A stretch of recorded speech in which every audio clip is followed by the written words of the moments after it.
Okay, mga kabunyog, mga kababayan, saan man pong panig kayo ng mundo ngayon, nasa Pilipinas man po kayo o nasa labas ng bansa, anong oras man po dyan sa inyong kinalalagyan ngayon, umaga man po, tanghali, hapon o gabi, muli po ang ating pong pagbati ng magandang araw, Pilipinas at mundo.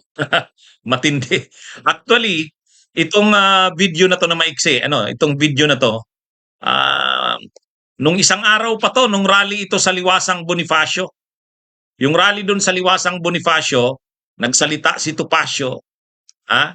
Napanood ko na to nung nakaraang mga araw, kaya lang dahil mas marami pang mga importanteng issue, hindi ko muna to kinumentaryohan.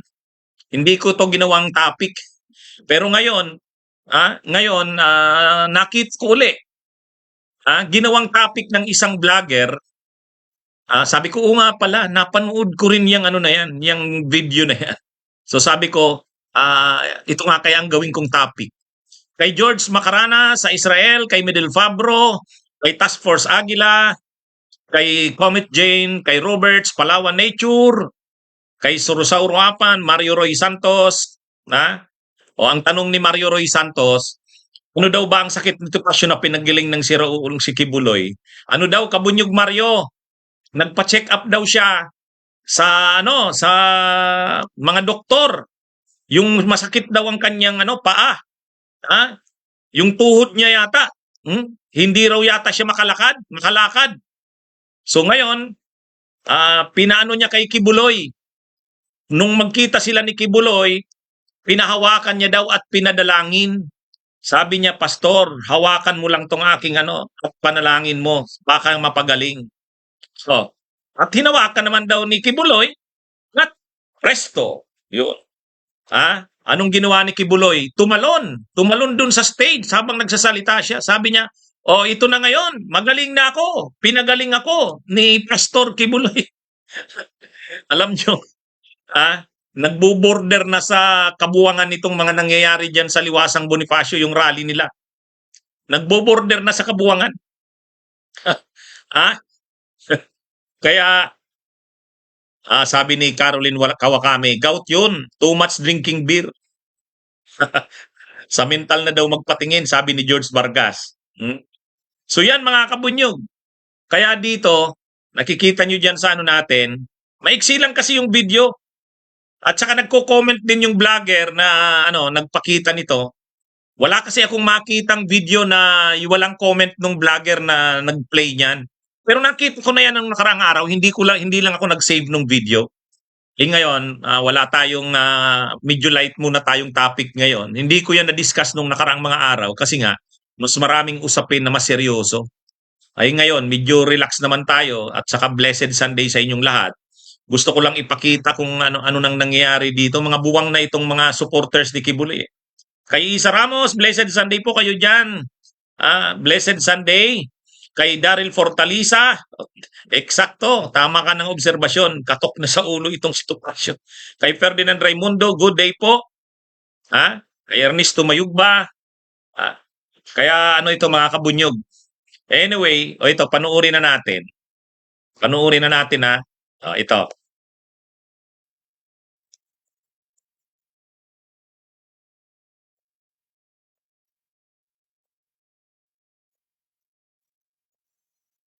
Yata yung nila. Ito no? Game. Last week lamang, nagkausap kami ni Pastor, napakasakit pa rin ang aking tuhod. Ayan, parang may dito, parang may tawag doon. Mas Mark, di ba magkaiba yung, siguro ako mabigat na. Ang una, bukong-bukong, sako sa mga ganyan. Aribe. Tayo ngayon! Po, sa nakikita natin, sa kondisyon nitong si Atty. Topacio, mabigat po siya. Kaya masakit po yung mga tuhod niya. Pwedeng nirarayuman na din po. Gawa nung doon sa mga kinakain niya, gawa nung doon sa mga tawag dito, sa edad niya. Pero yung sasabihin mo na hinawakan lang, haplos pa, talagang pwede naman, hawakan mo, pwede naman ganun hawakan mo ang aking tuhod, pero iba ang ginamit na term ni Atty. Topacio, ibang klase. Haplos! Parang yung ano, yung mga pampakinis na gano'n, mga kababayan. Ayan na! Mga kababayan, sabay-sabay po tayo magpalakpakan. Nandito na po si si Sir Edwin Aribe. Ayan, wala po akong pampalakpak dito, sir. So, hindi po ako naniniwala. Diba? Papayat at magbawas ng timbang itong si Atty. Topacio. So, ano daw po ang nangyari? Eto na tayo ngayon! Ayun! Suglit. Ay, nakita niyo mga kabunyog, biglang tumalon si Kibuloy, pinakita niya na dati daw masakit ang tuhod niya. Ha?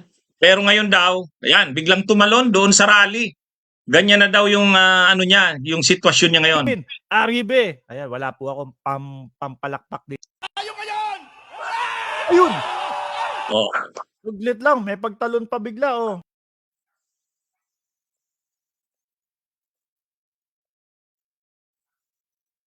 Arestuhin si Pastor Kibuloy. Punit, yung ligament ko, baka kala nila ng bobola ko. Oh, Sabi punit. ng doktor, O yan, ito. Sabi ni Topacio, hindi raw siya nagbubula na nagmilagro talaga si Kibuloy. Talaga daw masakit ang kanyang ano doon, grabe daw. O ito daw ang preba niya. Oh. 4 na linggo pa daw bago gumaling. O eto na! Pwede ko nang ipansipa sa kalaban!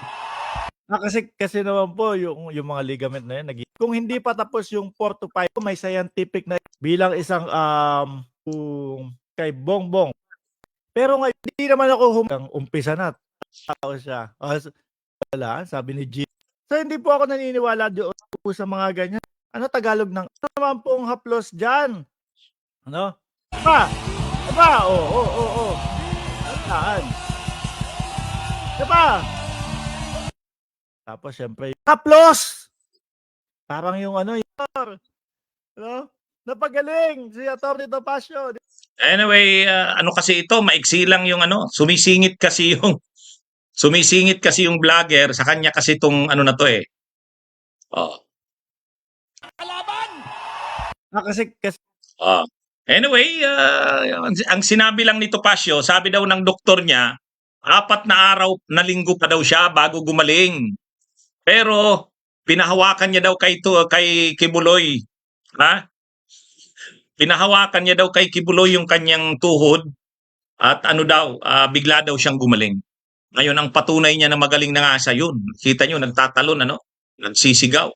Pinagaling daw siya ni Kibuloy. Kaya, nagmilagro daw si Kibuloy sa kanya. Kaya pasalamat daw siya kay Kibuloy.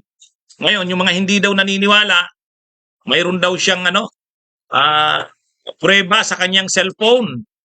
Mayroon daw siyang prueba sa kanyang cellphone. Nandun daw yung mga sabi sa kanya ng kanyang doktor. po yun mga Nandun yung sabi ng kanyang doktor na matatagalan pa nga siya bago gumaling. Pero pinagaling daw siya ni Kibuloy. scientific na Kaya matindi na itong nangyayari dito sa anong ito. Tayo ngayon! ayun! So nakita nyo, yan na daw siya ngayon. Alam nyo mga kabunyog, mga kababayan, dito, itong si Topacio, alam naman natin ang mga kliyente nito, si Tebes, tapos ngayon si Kibuloy. Ay, matindi na tong tao na to. Anyway, yan. Sa mga maniniwala dyan sa mga pinagsasabi ni Topacio para kay Kibuloy, ewan ko.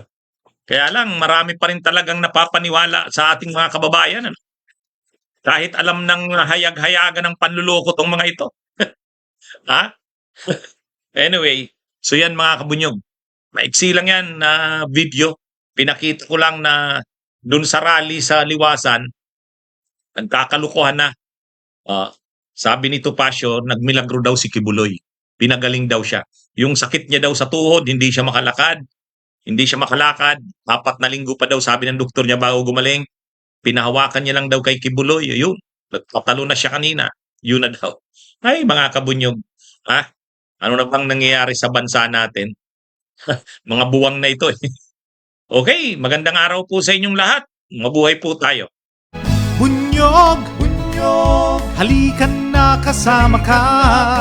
Bunyog, Kapag buklod ay may pag-asa, Luzon, Visayas, Mindanao, isa ang pananaw. Sa bagong Pilipinas ang bunyog isisigaw.